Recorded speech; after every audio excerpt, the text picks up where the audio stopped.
Hey guys, this is Deni as always. Recently there have been a lot of cooperative survival games or just action games like Helldivers. It's all great, but what about those who don't have friends to play with, or who doesn't want to chat in Discord but wants, on the contrary, to plunge into the world of the game? What to play? Today I'm going to show you some cool, single-player games, some of which you may have easily missed. Click on the like, click on subscribe if you haven't already, and let's go.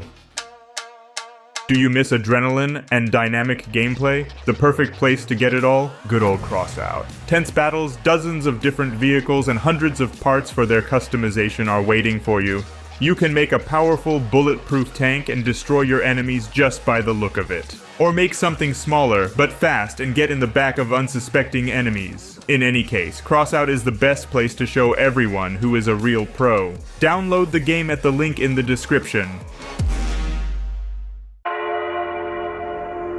The theme with two worlds is far from new. Today there will be two games where somehow we walk between two realities, but we'll start with the medium, where both good graphics, fascinating story, and optimization, which is not. Okay, the last one is a joke. The optimization has been here for a long time. In front of you is a psychological horror game with a three-person view. Two worlds that separate the game are the real world and the world of spirits, where you can separate from your body, that you can solve puzzles and resurrect events from the past. I don't need to tell you about the atmosphere in detail because it is one of the strongest sides of the game, especially when you are running away from someone. Scary is not worse than in Outlast, though there's less horror here, of course.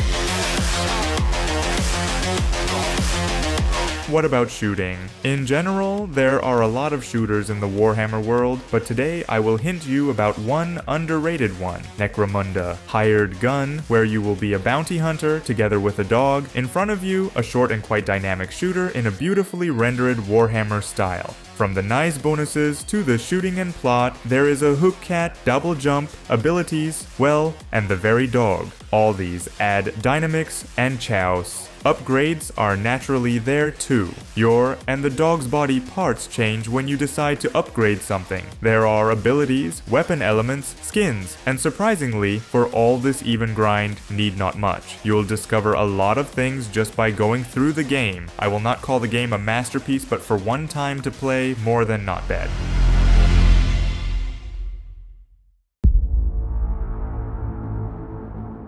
If you want a masterpiece after all, then welcome to one of the best single-player space simulators. It's like EVE Online, only you're alone, and the space is no smaller. It is the most elaborate simulator of our universe that you can find. If you've been looking for a good, complex, multifaceted game about open space for a long time, and other games leave you with the feeling that they lack something, it's time to discover Universe X. In it, you will find everything that should be in space games. Here you can fly, grind resources, and build a ship. You can even fight with different factions, exploring, trading, capturing, commanding a fleet. In short, a whole space world.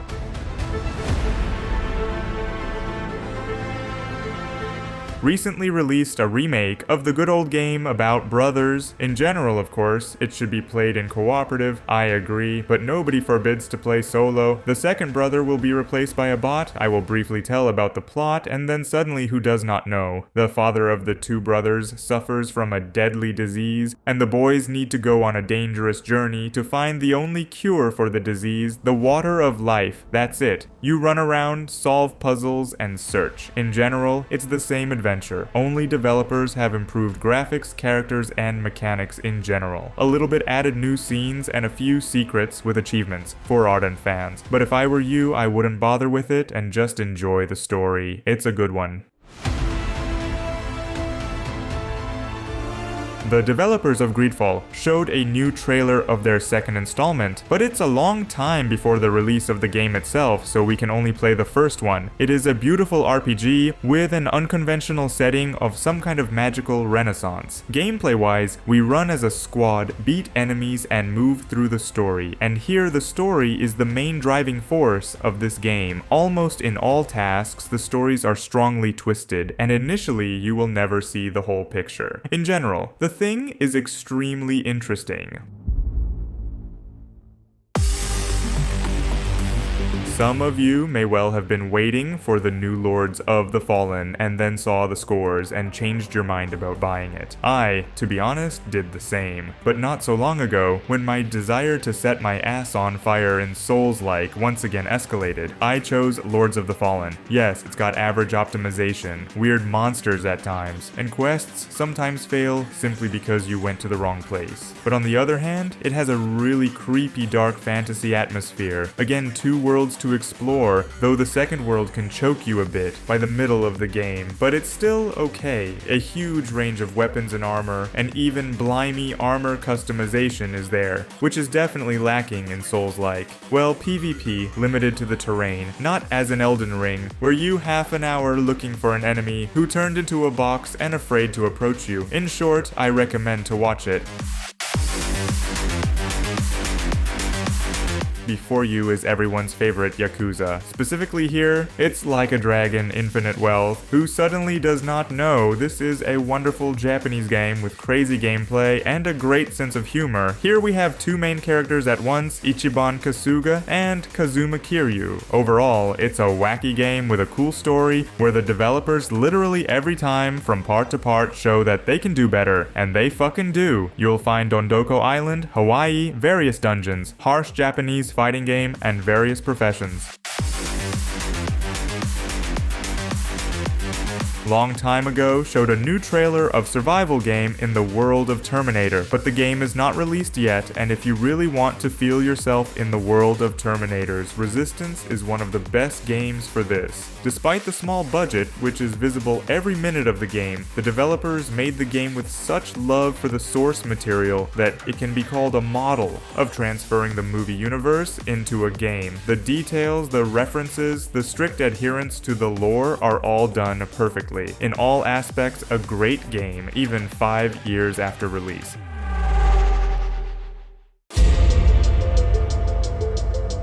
And this is Hogwarts Legacy. I just reviewed Harry Potter once again, so I went to play Hogwarts Legacy myself. To immerse myself in the atmosphere of the game even more, I don't need to explain what you need to do here. You are waiting for an open world, magic, that legendary building, and the whole universe with all the neighboring villages.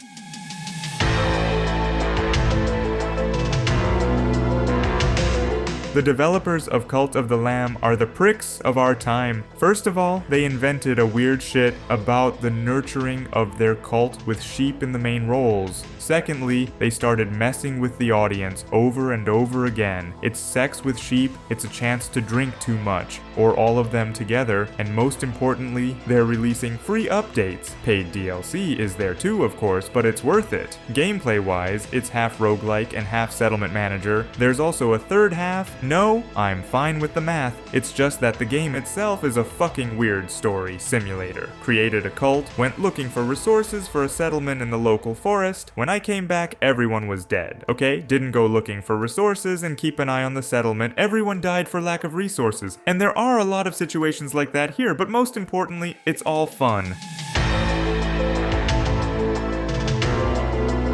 Since we're talking about roguelike, I suggest you take a look at this one because it's extremely good, and most importantly, the developers don't forget to update it, which is very good for us because the game was a bit empty when it was released in early access. It's an awesome combination of several genres at once. It feels like the developers are huge fans of the roguelike genre and have taken all the best aspects from different games and added them here. In addition, they didn't forget to add difficulty, because the probability of dying from enemies on the map is really decent. Gameplay is the same as always. We choose a character, go to the world, try not to die. It's a mixture of Diablo and Hades. The main point of the game is to collect more useful items and skills in 18 minutes on a small map. Next is the boss, which is also very strong.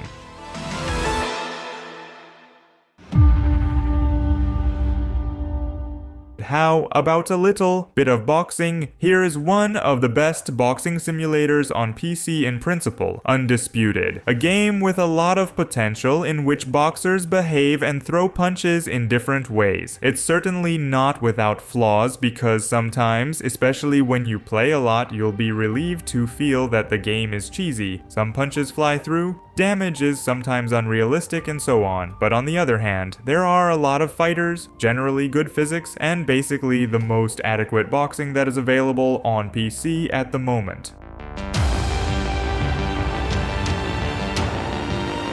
Enough with the fighting. Let's think a little about the superiority of humans in the Invincible. You are a girl named Yasna, who has landed on some planet called Regis 3, along with her team. But alas, the team failed to even make it to the landing, and all went missing. Your quest is to find everyone and rescue them. We will walk around the planet, make different decisions, look at all the things in the world, and try to get one of the 11 endings that this game has. The game takes 7 hours to complete, and the whole time you'll be maximizing your enjoyment of what's going on.